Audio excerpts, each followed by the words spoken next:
नमस्कार विद्यार्थी मित्रांनो, स्वागत आहे तुमचं SK MPSC अकॅडमी या आपल्या यूट्यूब चॅनलमध्ये।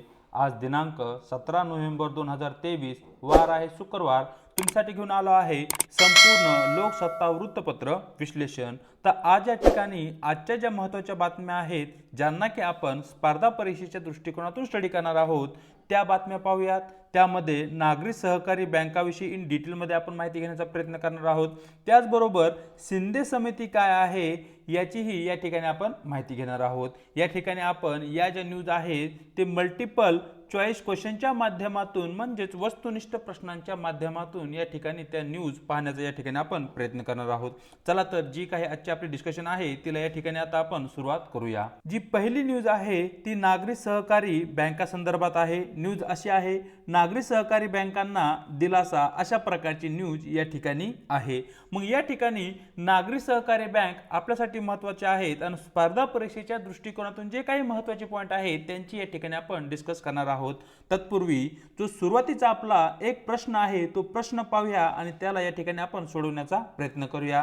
प्रश्न असा आहे, शहरी सहकारी बँक ज्याला की आपण नागरी सहकारी बँक असे म्हणतो संदर्भात खालील विधाने विचारात घ्या, अशा प्रकारचा प्रश्न आहे। या ठिकाणी दोन विधान आपल्या समोर आहेत। एक विधान, शहरी सहकारी बँक लहान उद्योजक, छोटे व्यावसायिक यांना प्रामुख्याने कर्ज पुरवठा करतात, अशा प्रकारचं पहिलं विधान आहे, जे की अगदी बरोबर विधान आहे। विधान क्रमांक 2 पाहूया, शहरी सहकारी बँक स्थापन परवाना राज्य सहकारी बँकाकडून दिला जातो।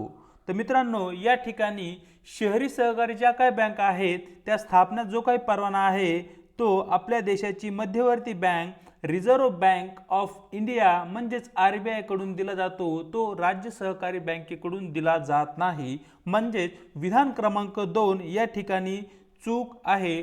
परिणामी मित्रांनो या ठिकाणी आपलं योग्य उत्तर राहील पर्याय क्रमांक A, केवळ विधान 1 बरोबर। तर या ठिकाणी ज्या काही नागरी सहकारी बँका आहेत त्यांना इन डिटेलमध्ये या ठिकाणी पाहूया, चर्चा करूया नागरी सहकारी बँकेची।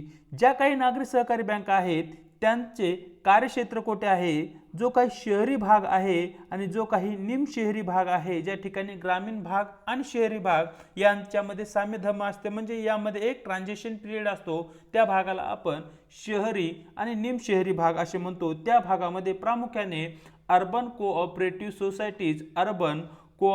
सोसायटीज कार्य करताना दिसतात।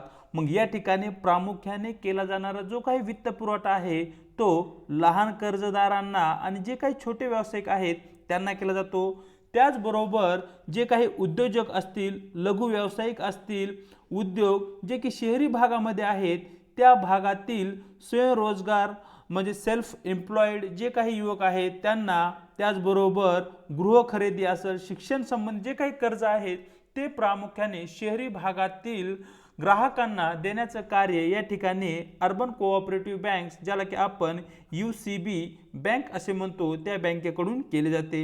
या ठिकाणी जो काही अर्बन कोऑपरेटिव्ह किंवा नागरी सहकारी बँक स्थापन करण्यासंबंधी जो काही परवाना आहे तो RBI कडून दिला जातो। हा पॉइंट या ठिकाणी आपल्यासाठी महत्त्वाचा आहे। त्याचबरोबर संबंधित राज्याच्या जे काही सहकारी संस्था आहेत त्या सहकारी संस्थांच्या कायद्याद्वारे नोंदणीकृत आणि शासित आहेत। तसेच 1949 चा जो काही बँकिंग नियमन कायदा आहे त्या कायद्यानुसार या बँका या ठिकाणी कार्य करताना दिसतात। RBI आणि अर्बन कोऑपरेटिव्ह बँक यांच्यामधला जर सहसंबंध आपण पाहितला तर बँकिंग ऑपरेशन ऑफ RBI द्वारे या ठिकाणी नागरी सहकारी बँका नियंत्रित केल्या जातात, ज्यामध्ये भांडवल पर्याप्तता, जोखीम व्यवस्थापन आणि कर्ज मानके स्थापित करावी लागतात। म्हणजे ज्या प्रकारे व्यापारी बँकांना जे काही नियम आहेत अगदी त्या प्रकारे बहुतांश नियम हे नागरी सहकारी बँकांनाही या ठिकाणी फॉलो करावे लागतात।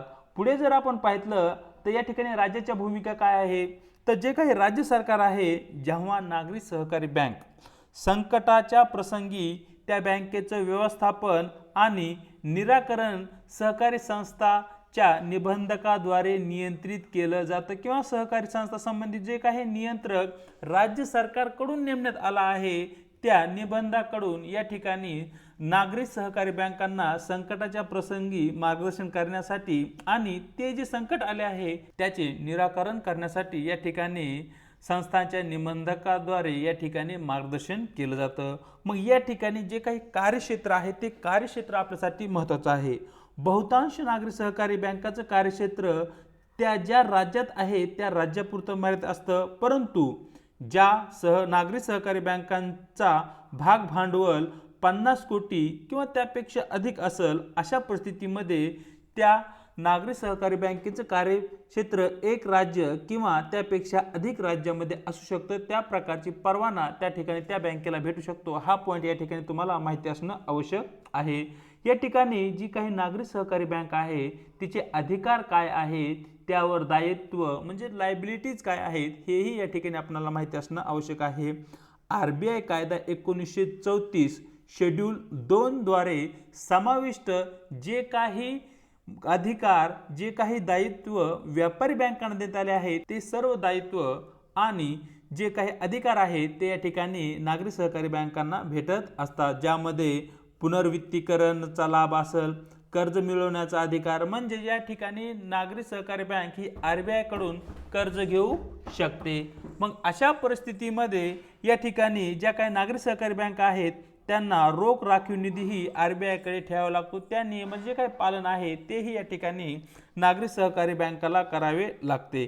या ठिकाणी आपला सर्वात महत्त्वाचा जो पुढचा पॉईंट आहे तो म्हणजे आपल्या देशातील पहिली नागरी सहकारी बँक कोणती, असा जर प्रश्न तुमच्या समोर आला असेल तर या ठिकाणी आपलं उत्तर असलं पाहिजे Shivalik mercantile cooperative bank limited ही आपल्या देशातील पहिली नागरी सहकारी बँक आहे। हा पॉईंट या ठिकाणी स्टार करून घ्या, हा सर्वात महत्त्वाचा पॉईंट या ठिकाणी आपल्यासाठी आहे, जिला की भारतीय रिझर्व्ह बँकेने स्मॉल फायनान्स बँक अशा स्तरावर रूपांतरित केले आहे, म्हणजे ती एक स्मॉल फायनान्स बँक आहे असं या ठिकाणी तुम्ही म्हणू शकताय।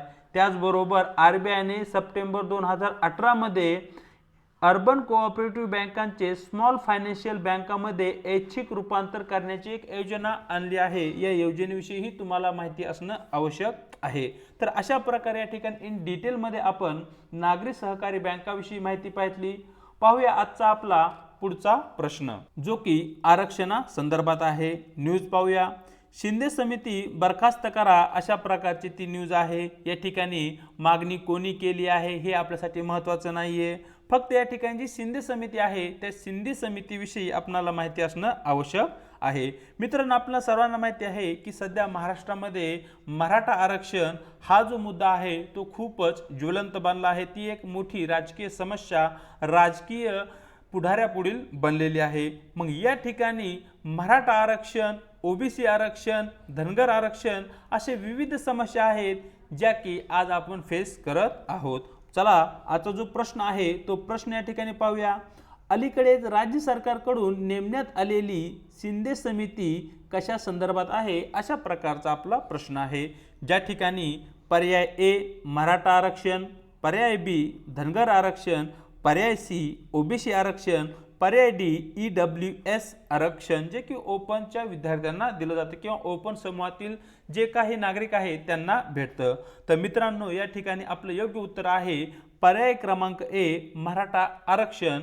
मराठा आरक्षणासंदर्भात ज्या काही कुणबी नोंदी आहेत त्या कुणबी नोंदी शोधण्यासाठी या ठिकाणी न्यायमूर्ती शिंदे यांच्या अध्यक्षतेखाली समिती राज्य सरकारकडून गठीत करण्यात आली आहे आणि या समितीला असे कार्य देण्यात आले आहे की महाराष्ट्रामध्ये मराठा समाजाच्या ज्या काही कुणबी नोंदी आहेत त्या कुणबी नोंदीचा या ठिकाणी शोध घेणे अशा प्रकारचं कार्य या ठिकाणी शिंदे समितीकडून केलं जाणार आहे।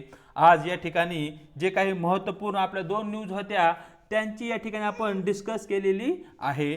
अशा प्रकारे मित्रांनो, व्हिडिओ जर तुम्हाला आवडला असेल तर व्हिडिओला लाईक करायचे, व्हिडिओ संबंधी तुम्हाला काय वाटतं हे कमेंट बॉक्समध्ये कळवायचे, आपल्या व्हिडिओला आपल्या मित्रांसोबत आणि जे कोणते विद्यार्थी स्पर्धा परीक्षा तयारी करत आहेत त्यांच्यासोबत शेअर करायचे आणि त्याचबरोबर न विसरता आपल्या यूट्यूब चॅनलला सबस्क्राईबही करायचं आहे। व्हिडिओच्या डिस्क्रिप्शन बॉक्समध्ये आपल्या चॅनलची टेलिग्राम लिंक तुम्हाला भेटल। त्या लिंकवर आपलं टेलिग्राम चॅनल तुम्हाला जॉईनही करायचे आहे, ज्याच्या माध्यमातून आपल्या व्हिडिओच्या लिंक्स आणि त्याचबरोबर ज्या काही नवनवीन अपडेट आहेत त्याही तुम्हाला त्या चॅनलवरती भेटून जातील।